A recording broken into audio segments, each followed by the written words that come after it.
school whereby you know you're supposed to do an exam and you have time to prepare for it to take the exam, and how Mm, much of preparation you have most of the time determines the result that you have from such examination. But life mhm. exam is not like that. You have to preempt it.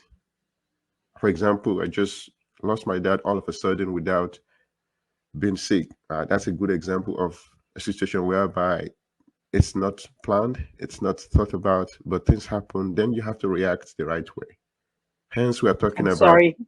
thank you. Hence, we're talking about coaching today, challenge coaching. So, Yeah. and usually when we have a conversation like this, people call themselves life coach. But in your own case, you call yourself challenge coach. Why?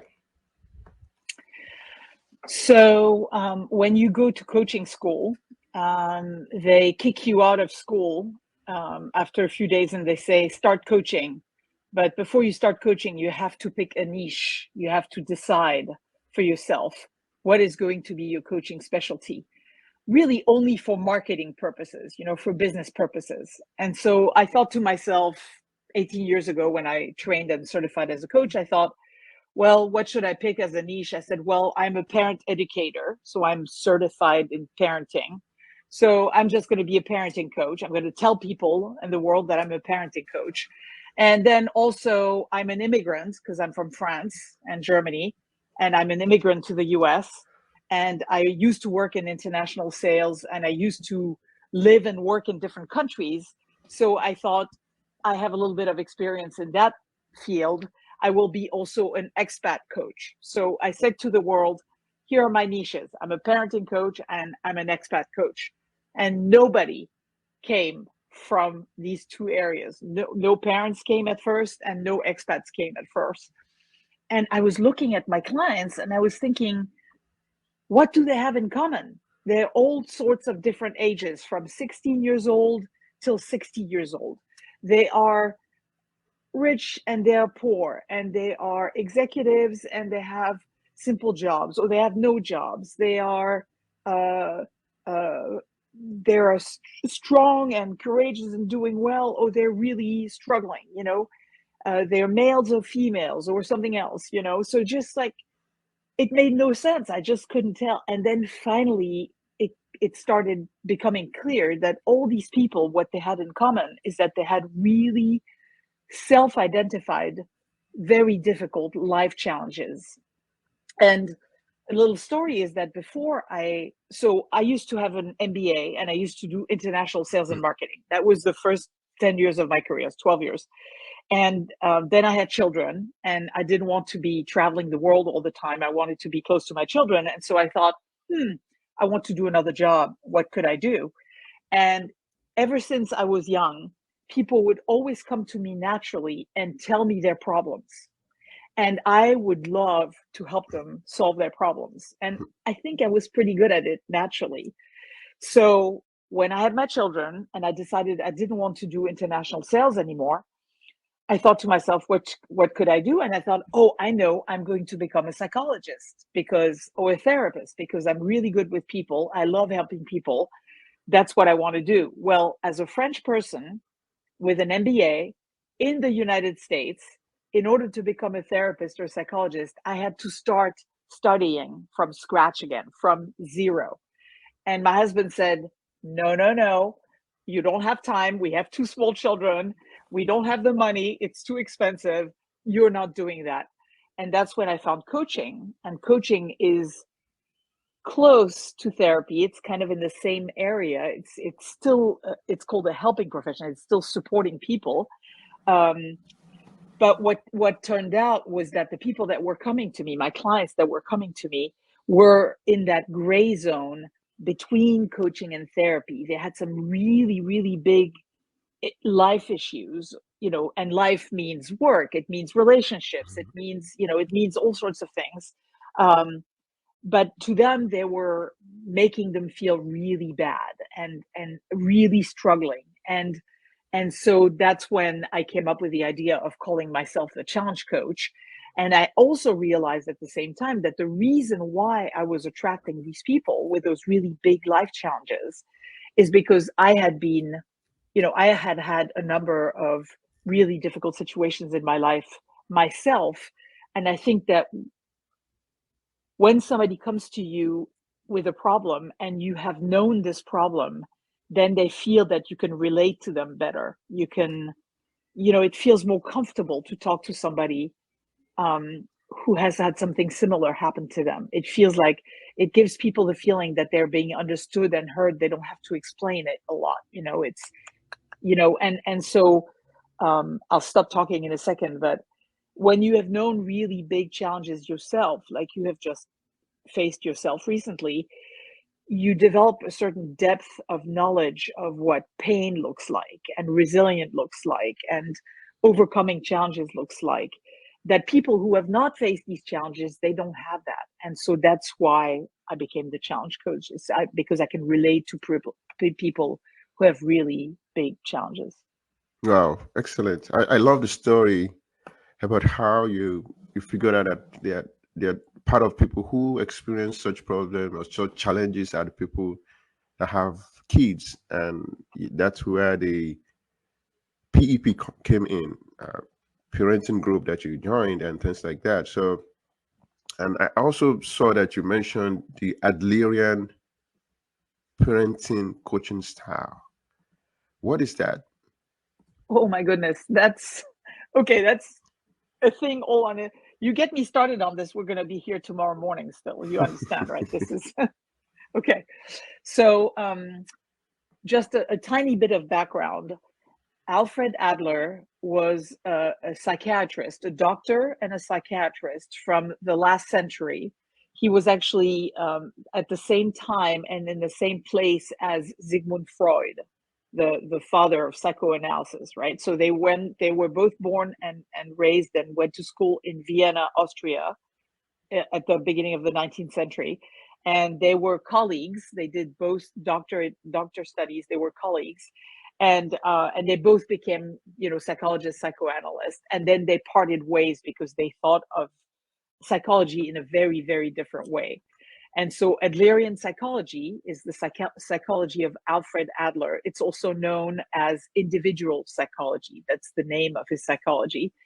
And he's kind of known in the coaching world as the grandfather of coaching. He's also known as the grandfather of most modern psychotherapy movements: cognitive behavioral therapy, dialectical behavior therapy, positive psychology. All these modern psychology currents originate in the philosophy and the psychology of Alfred Adler. And he was also basically the first coach because of the way he interacted with his clients, with his patients. He was asking questions. He was not assuming that he knew better than the people that he was working with. He always said, "There's only one expert here in this room, in you, and that is you, not me. I don't know your life. I don't know your experience." And this is very much a coaching posture, a way of apprehending other humans as experts in themselves and also as capable as of solving their own problems, just sometimes with a little help from a friend. And that's a coach, or that's an Adlerian therapist, right? So that's what Adler is. And one of the things that Adler wrote about and taught about and practiced was a certain form of parenting. So Adlerian parenting is simply parenting based in Adlerian psychology and in Adlerian psychology principles. In the modern world already today, you might have already heard, or some of your audience might have already heard about positive discipline.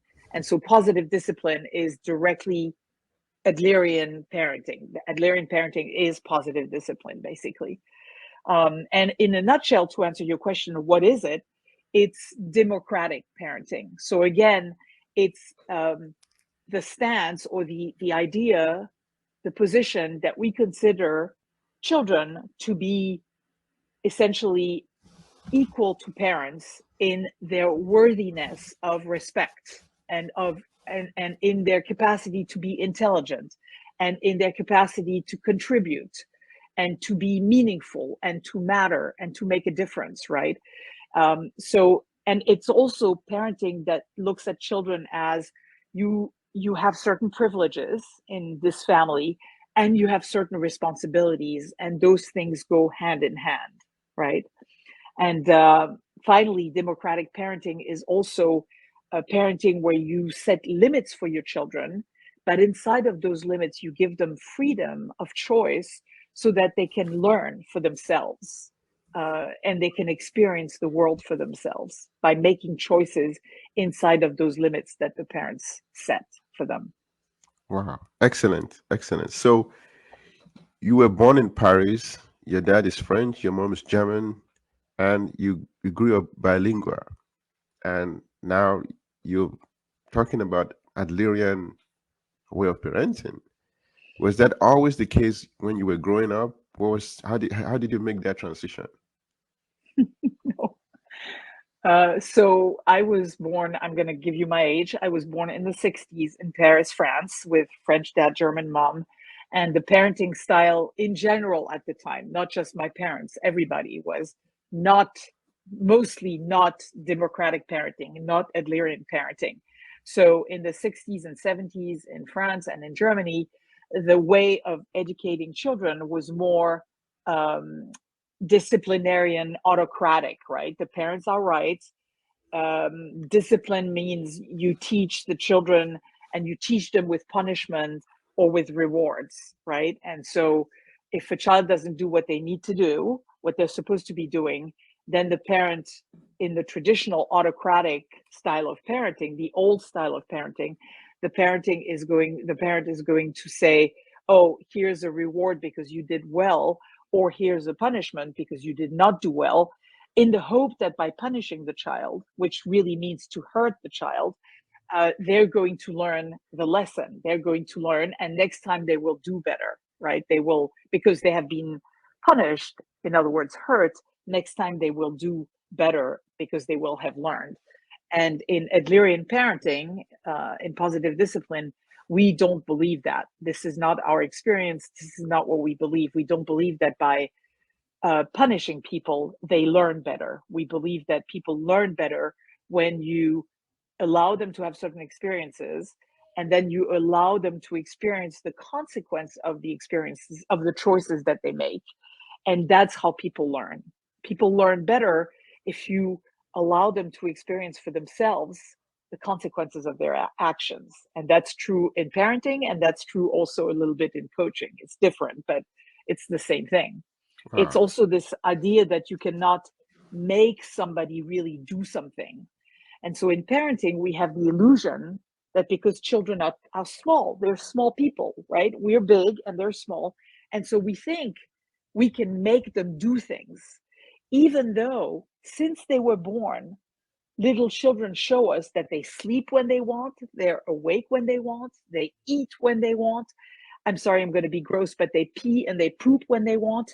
They they do what they want, and even though they show us from the moment that they come home, that they're born, that we cannot make them do what we want them to, we parents, because we're big and strong and we know better, we think that we can make them adapt to what we want, and we can make them do what we want, and that is a big illusion.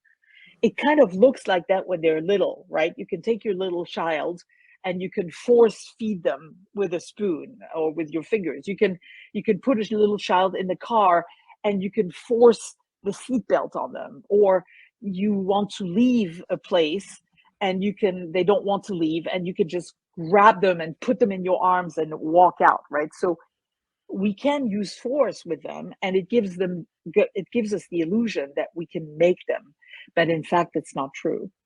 Wow. Excellent. That's a very interesting point of view coming from somebody that for me that grew up in Nigeria and African country, I didn't have that option that you that option was not on the table then. Well, when I grew up in France, in Paris in the 60s, for me neither, right?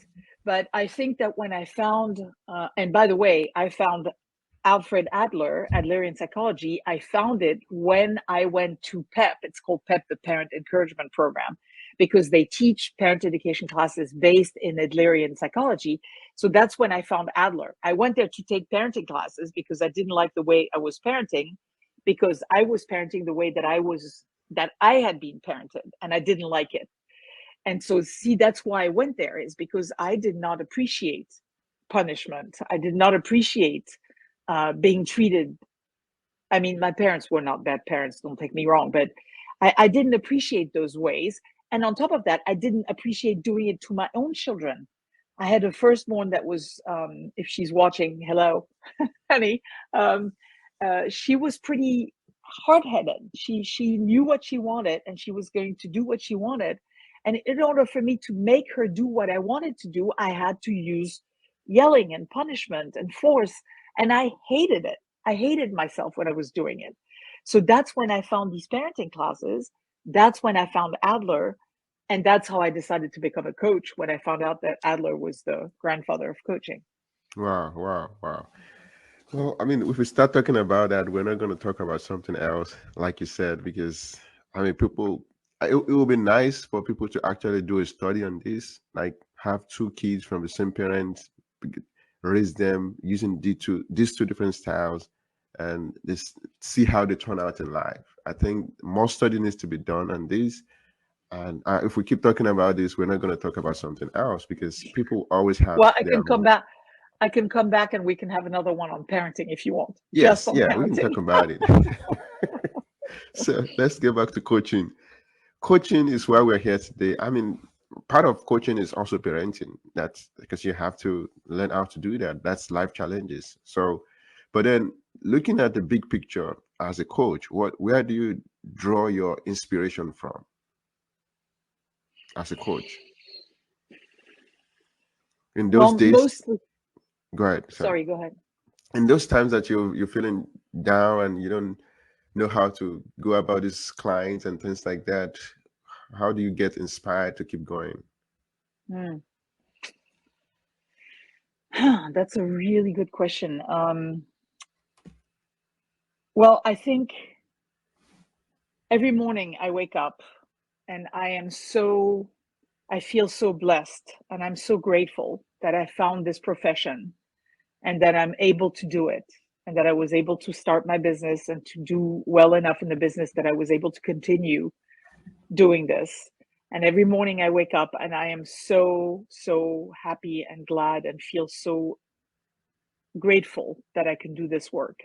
So the inspiration comes from doing the work itself, because it is such a good feeling to be able to support other people. It is such a good feeling to be able to, if you meet somebody, it doesn't matter who you are, what you do, if you're a coach or not, but when you meet somebody and you help them and you contribute to them, and they are a little bit better after you've interacted with them than they were before, and your audience knows how good that feels, right? So if you get to do this for a living, that's your job, and that's how you make money, and that's how you pay your bills. That is such a wonderful thing. So I find the inspiration because I there is nothing for me that's more fulfilling than contributing to others, right? And so that's one piece. And then the other piece is I'm an avid learner, and I've always been, like I told you before, always been interested in psychology. And so when I found Adler, I was just so excited, because Adler is I was always interested in philosophy and always interested in psychology. And Adler was the first theory, Adlerian theory was the first one that I ever got exposed to, that was just so simple to understand. Such common sense, right? Such easy principles. And so I learned everything I could on Adlerian psychology, but I also love learning constantly. So I constantly learn different, I'm certified in positive psychology. You read my bio. I just like keep learning things. And when you work with somebody, like you said before, life doesn't come with a manual. Parenting doesn't come with a manual. We don't learn these things in school. And so it is also so inspirational for me, so fulfilling for me to be able to sometimes share a little bit of those things that I've learned with people, to help them with whatever issues and whatever challenges they come to me with. So that's not coaching. Coaching is not teaching. Coaching is not mentoring. Coaching is not telling people, but to be able to share some of those things that I've learned, just as an idea for the people that I work with, and say, okay, here's something that I've learned and I kind of believe in. I'm going to put in front of you on the table. And so now what do you think? I've explained this thing to you. Do you like it? Do you not like it? Does it help you? Does it not help you? Do you want it or do you want to leave it? And so in coaching, people get a choice to do whatever they want with this. But it's very exciting for me. Also in my trainings, that's also why I'm a trainer and why I'm a speaker, is because I love speaking about those things that I've learned, that I believe in so much, and that have made such a difference for me in my own life and in my own understanding of the world and of humans. Wow, exciting. Thank you so much. So when you're with clients, you start asking questions, letting them know that they have the answers in them. We are not the experts. We talked about all that already. And of course, there are different methods and different tools that you use to make sure that you help your clients. What are the best situations you've experienced, and what are the very challenging ones that you found really difficult? Are there any examples of how you were able to maneuver such situations?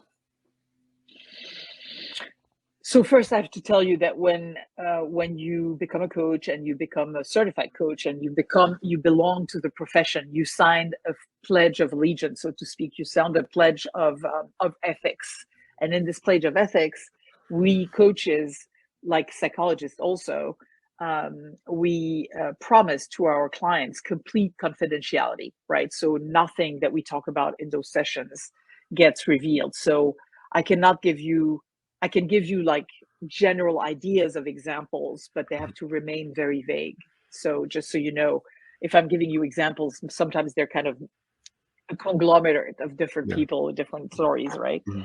Um, but I can tell you that generally speaking, and I'm happy to give you a few specific examples, but generally speaking, um, the clients with whom coaching is really, really efficient and really works extremely well are clients that really are, this is going to sound really silly, are clients that are really coachable. And what does that mean? It's when somebody comes to you and they're ready. They're ready to do the work. So sometimes people think, oh, wow, I had never heard about coaching. That sounds really interesting. And I have this thing I want to do. I want to change my career. I want to get better along with my spouse, whatever it might be, right? I'm not happy in my life right now and I don't know why, whatever the case may be. They think they're ready and they come to coaching. And in fact, there's too many things still that are getting in the way that makes them not be really ready. So it's almost like a fruit. For a client to be really coachable and for a coaching to be really successful, the client has to be ripe for coaching. And I don't exactly know, like I can't give you a recipe to tell you what does that mean, what does that look like? But because clients are coming to coaching and they just cannot take it anymore. They are so ready for change. They're so ready for something else, right? That then they show up for the session. They do the work between the sessions because coaching always has action items between the sessions to move coaching forward. Coaching is a very efficient modality, right? And so a client is ready because they're eager and they're moving forward fast and they're doing the work fast. Now, that doesn't mean that some people don't come to coaching ready and yet still have a lot of obstacles to overcome. So especially as the challenge coach, I work with people who have those problems that are sometimes between coaching and therapy. I told you. So for example, it might be somebody who comes to me and says, I want to work on getting a better job. But then the truth that comes out a few weeks or months later is what they really want is they are not happy in their marriage and they want to separate from their spouse, but they have no idea how to do this. They have children, they're financially dependent on the spouse, whatever it might be. They're afraid maybe of the spouse. And so it takes them a while to tell you that that's what they want to work on. And then when they start working on it, they're really ready. They want it badly, but it's such a huge mountain. It's such a huge, difficult problem that it takes a long, long time to overcome all the obstacles to try to help them to reach that challenge, to reach that goal, right? So even when a client is ready, that doesn't mean it's always easy or it happens really fast, the change that they're looking for. But you know that they're ready when they are, I call it showing up. So they are eager, they're coming to the session, they're struggling, they're working. And sometimes it goes fast and it's painless. And sometimes it doesn't go fast, it goes slow and it's painful. But they are in there with you. You know, they're doing the work. And as a coach, you know that a coaching is working well and that a client is ready if the client is doing the work and not you. The coach is not supposed to do any work. The client is supposed to do the work because I told you before, we can't make anybody change. So we can't make a coach or a therapist cannot make their client change. The client has to do the hard work. They have to change. We can't make them change. We can only be their catalyst. Good, good. Thank you so much. Thank you. So the clients needs to do the work. The coach is just there to guide. Yeah. That's good. Still talking about coaching, one of the things that I found out about your work is that you co-authored a book that's also talking about psychodrama with another person. You were the second author or first author, and you were both on the book, and I think that book was trying to make a connection between coaching and psychodrama. And can you give us a short hint on the connection between coaching and psychodrama? Yes, I would love to talk to you about psychodrama. So I'm the co-author. I'm definitely the number two on that book. So my main author is Kathy Nugent, and so she's a very known and prominent psychodramatist in the United States and in the world. And we wrote this book because, as you can tell from the word and from the name, psychodrama is normally for psychologists and for therapists. It's a therapeutic method of helping therapy clients. Okay, so it's for psychologists. So as a coach, I went to a conference and I did a psychodrama class, and I fell so in love with it, like I fell in love with Adler, right? It was just so amazing. And what was amazing about it, so I can tell your audience what psychodrama is in a nutshell. So it's a form of therapy, it's a form of group therapy. So usually it's groups, you have a bunch of people together, and the protagonist, so the person who has a problem, works with the director, who's the therapist, and they go on a stage, like in the theater, and they start with the director, the therapist, and the client, the protagonist, start working on the problem, but they do it in a way of theater. They create a theater play, so to speak, and they bring in from the audience, the people that are sitting there in front of you, they're bringing in people from the audience to participate in the play, right? So Oliver, would you like to be the father? Maria, would you like to be the mother? Joe, can you be the dog in this scene, right? And they play a little theater, they create a theater play to help the person, the protagonist, solve their problem, their psychological problem, their the problem of their story, right?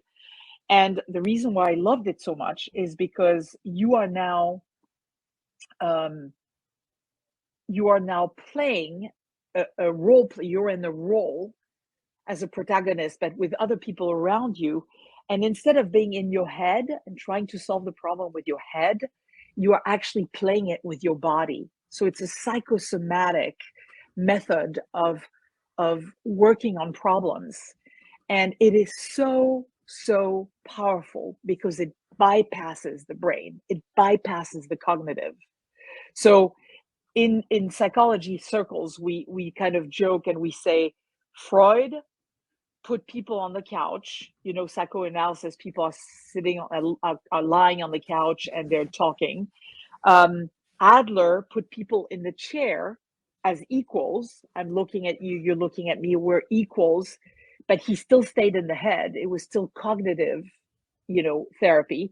And Moreno, so J.L. Moreno is the father of psychodrama, the founder, if you will, of psychodrama. He was also from Vienna, also from that same time. They were all together in the same areas. And so J.L. Moreno, he put people on the stage. He put people in their bodies, right? So Freud on the couch, Adler in the chair, and then Moreno on the stage and in their body.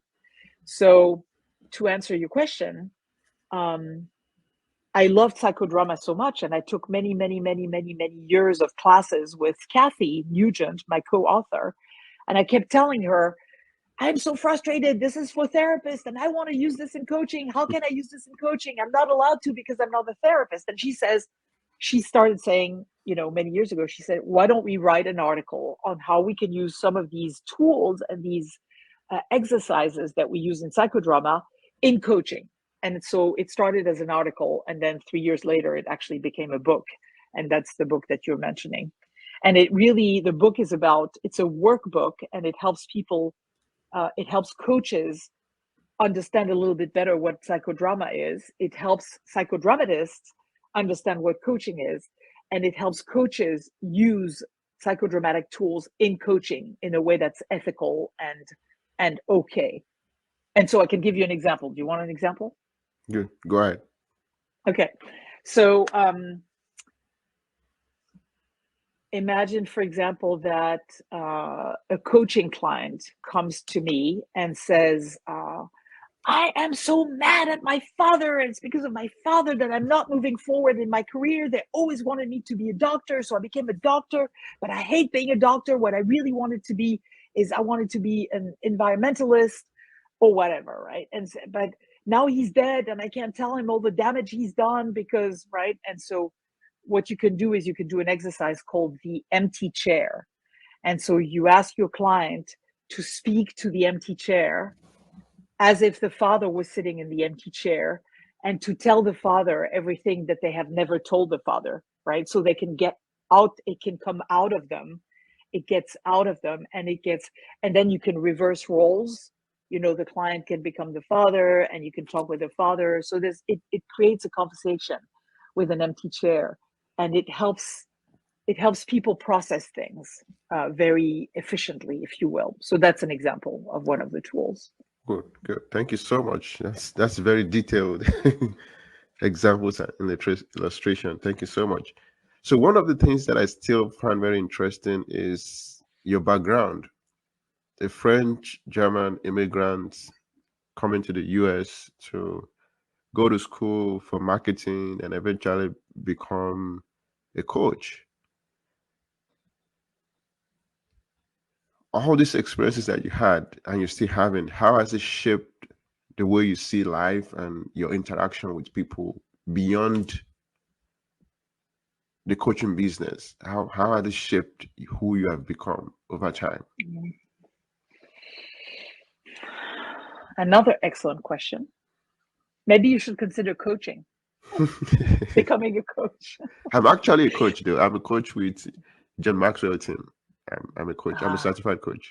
Yes. Oh, yeah. Okay. So I can tell. Not surprised. All right. So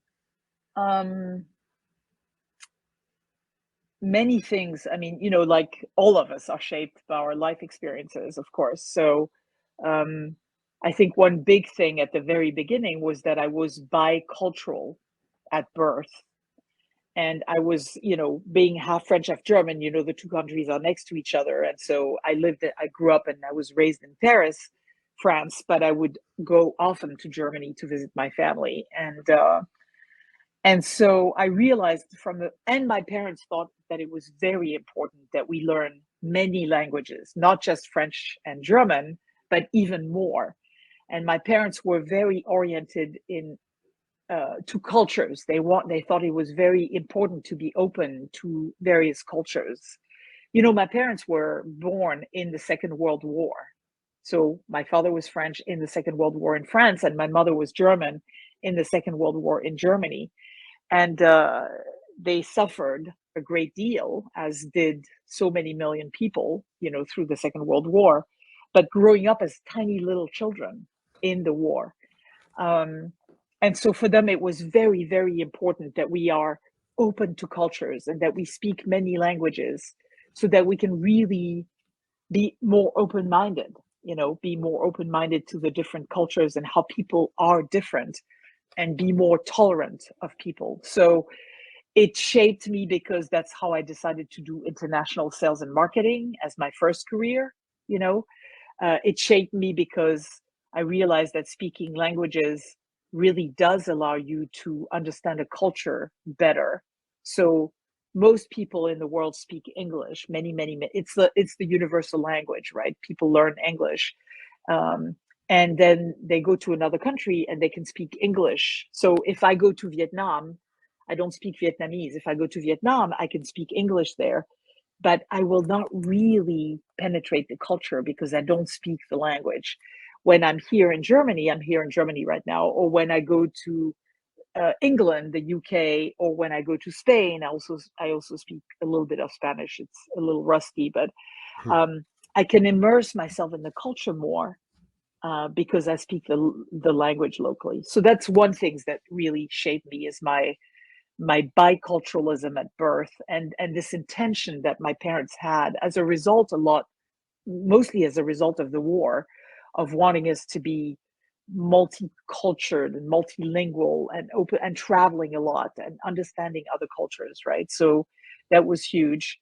And then, you know, you asked me in the beginning, why am I the challenge coach? Well, because I had a number of challenges in my life myself, and those challenges have shaped who I am as both a very understanding person, that I can understand the pain of other people about certain things, not everything. I haven't experienced, and thankfully not every pain, you know, that there is to be had, but I know a lot of pain, and I know a lot of pain pretty deeply, and so I can relate to other humans. So that has shaped me a great deal, and that has made me decide to do the job that I'm doing now, you know. So that's another thing that has shaped me. Another thing that has shaped me tremendously is having children. uh, I always say, and I'm profoundly convinced, that if you take the job of parent seriously, you only really grow up and become an adult when you have children. So in other words, your children are the ones who make you become an adult. And I was an old mom. I wanted children since I was 15 years old. I loved children and babies. I wanted children all my life, but I never found the guy to have the children with until I was in my 30s. And so I had my first child when I was 34, which is really old. And and or it used to be, and it still is, you know, in many countries, an old age to have children. And then even though I was 34 and 36, I really only became an adult when I had my children. And what I mean by that is I became really responsible, you know, because I know that a lot of parents don't see it that way, but to me, it was the most important thing I have ever done, is to have children. And so I owed them to be responsible, you know, and so I could no longer say, I'm going to give you a silly example. They would say it's not silly because they keep telling me how it has shaped them in a negative way. But because I'm French, I'm always late.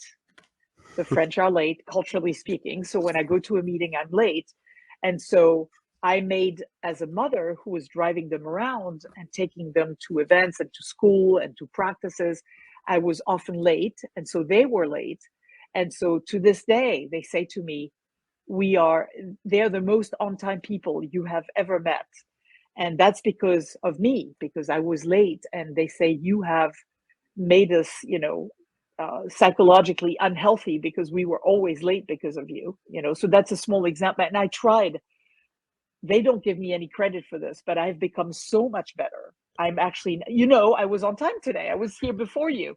That 30 years ago, 25 years ago, before I had my children, I would not have been on time, you know? So I grew up through having my children. You have to, if you take it seriously. So Good. that's another thing that has shaped me. And then the last thing that has really shaped me, probably more than anything, was my husband. My husband had cancer and died of his cancer 13 years ago. And Sorry about that. thank you. And going through that was shaping, you know. I mean, you don't go. My daughter before that, so some of the challenges that I experienced was that I had children. Finally, I had children, beautiful children. And my second daughter had a very, very serious health issue, an illness, a very, very rare and very dangerous illness that could have cost her her leg. She could have been amputated, or it could have cost her her life because it could have become cancer and killed her. And so she had that for 9 years. And so it was constantly medical emergencies after medical emergencies. And then she was okay. And then my husband got cancer for 3 years, and then he died. And so, you know, those medical experiences, those very difficult medical experiences, have really shaped me because they have created, you know, resilience in me. They have made me become a coach also because, you know, thank goodness I was a coach, and I was able to practice what I've learned and what I'm helping my client with in terms of resilience and overcoming challenges and things like that. If I hadn't gone to the school of coaching, I was able to apply this to myself, and it helped me survive and get through this, you know, better than I would otherwise have. Good, good. Wow. Thank you for sharing that. Thank you. I really appreciate it so much. We're still talking about coaching, very important. One of the concepts that I find out about your explanation of coaching is when you mention positive intelligence quotient. And when you were trying to connect that, can you tell us a little bit on that? How does positive intelligence quotient affect coaching? Okay. So, positive intelligence is actually a school of coaching. So you can actually go to positive intelligence school as a coach and become a positive intelligence coach, which I am certified in. And so positive intelligence was started and is run by a man named Shirzad Shamin. So he's the one who invented that concept of positive intelligence quotient. So it's called PQ, positive intelligence quotient, PQ. And so I took the courses because I knew this. I had already studied it. I had already learned about it. It's about neuroscience, the science of the brain. I already knew about it, but this was really packaging it in an app. It's an app actually on your phone that really is very efficient to teach people about neuroscience in a very accessible and profound way at the same time. It's accessible, it's easy, and it's profound at the same time. And my struggle was that I knew about this before I did the training and the certification. I knew about this, and I was telling my clients about this, and I was trying to help my clients manage their brains better, so be less reactive in the face of challenges. And they would always do the work when we would be together in coaching. But then as soon as they would be done with coaching after 3 months or 6 months, they would stop doing the work and they would fall back into the old habits. And I could not figure out how I could get my clients to continue doing it. And the positive intelligence program and app helps people continue doing it forever, right? So what it is the essence of challenge coaching, the essence of what I do. So imagine you are in the pampa, in the tundra somewhere, in the desert, I don't know, and a lion is running towards you. A lion is running towards you. What happens to your brain? Your brain flips out and you go into survival mode. So when you have a challenge, when somebody cuts you off in traffic, when your plane goes through a really bumpy ride, when you get smacked by a big wave on the beach and you think you're going to drown, things like that. You're about to get into a very dangerous moment. You flip out, your brain flips out, so that you go into survival mode, what in English we call the fight, flight, or freeze mode, right? And so your brain is there, the job of the brain is to protect you, to protect us, so that I can survive and you can survive, right? So that's its job. And so as soon as the danger appears or perceived danger appears, the brain goes into this reactive fight, flight, or freeze mode. It's good, this fight, flight, or freeze mode. It's good in the moment where the lion is running towards you, because it mobilizes you. It turns out everything that is not important, and it mobilizes you so you can run really, really, really fast, or you can, climb up a tree, or you can protect yourself, freeze and protect yourself so that you can survive. So it's very, very, very helpful. It's very useful, this fight, flight, or freeze mode. It is not useful if you stay in that mode, because when you go into fight, flight, or freeze mode, when your brain flips out, you no longer think. So you can either be in reactive mode, fight, flight, or freeze, in survival mode, or you can be in calm, collected, cool, rational thinking mode. But you cannot be both, right? And so if you are in line at the store and somebody starts screaming at you, you go into fight, flight, or freeze mode, which means that what you're going to do is you're going to fight back. You're going to start screaming back at the person. Say, what are you talking about? I didn't do this. You're an idiot. Blah, blah, blah, right? Do you think you're going to solve the problem with the person by they're mad and you get mad, everybody's mad, no problems get solved?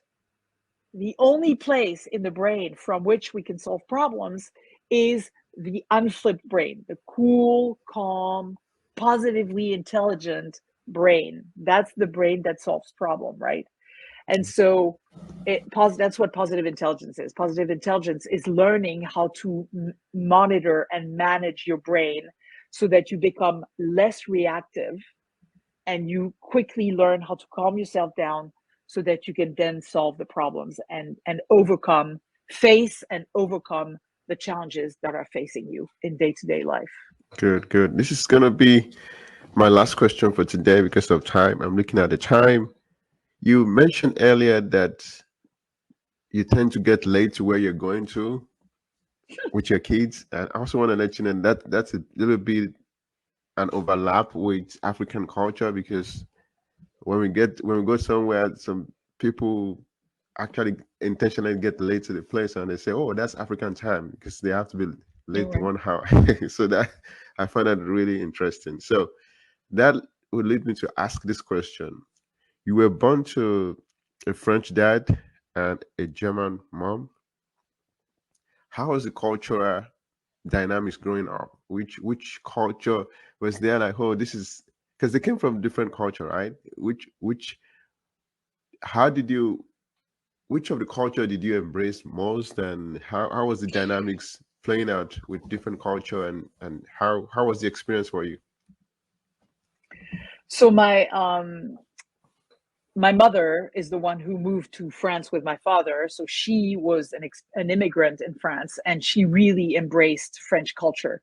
She was almost like, that's probably why she fell in love with a French man, is because she really loved the French culture. She loved many, many things.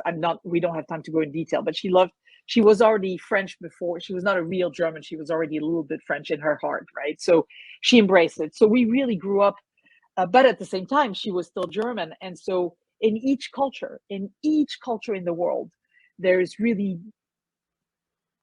good things about the culture, and there's less good things about the culture. And that is in the eye of the beholder. That everybody's going to have a different perspective of what's good and bad about the culture, right? But in each culture, there's good and bad. And so what happens when I was growing up is sometimes I felt myself being more of one thing, and I would say, "Oh, no, I'm half French, half German, but I'm much more French than German." And then a few years later, I would be the opposite. I would have grown up a little bit, and I would say, "Oh, no, I feel more German," you know. And so it actually changed as I was growing up. And then when I became an adult, and then when I came to the US, because now I'm half French, half German, and also half American, I have three. Um, I I took the best for me. That that's not necessarily the best for you, but I feel privileged again because I was able to take the best from each culture.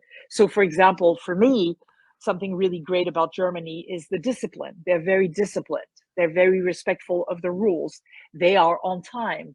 They respect the agenda. They respect the rules and the laws. So do the Americans. They also are very respectful of each other, of the rules, of the laws. The French are, woohoo, it's party time, right? And so that's one thing that's wonderful about France is, you know, the food culture, the friendship culture, the having a good life culture, right? That is not so much what they do in Germany. In Germany, they're hardworking. In America, they're hardworking. In France, they're hardworking, and they work hard because they want to have a good time. So I took what I liked of each culture, and so it enriched me, and I let go of what I don't like, and that has changed over the years. I used to speed on the highway in France all the time because I'm half German and half French, and now I don't do that anymore, for Of course, example. you're gonna get a ticket if you do that here. Right. Well, thank you so much. That ends our session today. I want to give you some time to transition to your next meeting. Thank you so much, Pascal Brady, for being here. Thank you, our viewers, for joining us. Until next time on Solution Illuminator Series podcast. Bye, everyone. Bye. Thank It you so was my much, Pascal. pleasure. All right. Thank you Thank you. very much. Yeah. I look forward to next time. You Take too. care. Bye. Bye bye.